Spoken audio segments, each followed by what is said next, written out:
Hi everyone, for tonight's Nightcap in review, I'm having a soda, and tonight I'll be discussing The Bloody and the Damned by Becca Coffindaffer. I hope I got that correct, and if I didn't, I am sorry. I got this as an ARC from NetGalley, and of course I'm giving my honest review. These are the highlights, and the content warnings, and my rating for this book is a 4.5, so what's it about? So this book is about Val, who lives on Trinity, a world of metal where the privileged live in the skies and the dusters live on the ground, desperate for their next sip of water. Val, like so many dusters, knows this struggle well and has made sacrifices to ensure their sister's survival. They did this by becoming the Butcher, an assassin for hire with a high rate of completion due to their magical ability of teleportation that marks them as a saint, and if anyone were to find out about that ability, would mean that they'd be taken from their sisters. So when a routine job goes sideways and a gang leader ends up dead, the connection between Val and the Butcher is discovered, and their sisters are taken in retaliation. Desperate and unsure of who to trust, Val turns to their childhood best friend turned vigilante thief who owes them. Together they will work to rescue Val's sisters, but in doing so they will uncover a conspiracy about Trinity that will show them everything they know to be a lie. And as each bloody step gets them closer to the truth and to the gates of heaven, they will have to rely on the Butcher to do what the Butcher does best and spill a little blood. So in my thoughts, again, I'm giving this a 4.5. Now, I will say this book was a solid 4.25 for me for most of this book, but those last couple chapters got me really emotional, so it did get a bump. Now, this book definitely hit the mark as a dystopian science fiction, where the world and issues at play were easy to understand, and the plot was well paced.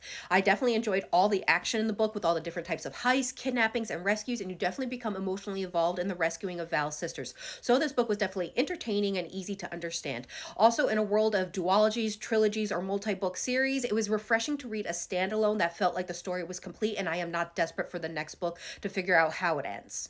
Now, when it comes to Val, our main character, I definitely enjoyed them. Their sole focus is on taking care of their sisters, ensuring their survival, and even limiting their worries in life. And yes, they care about their own survival, but they really see that more as a mechanism of taking care of their sisters.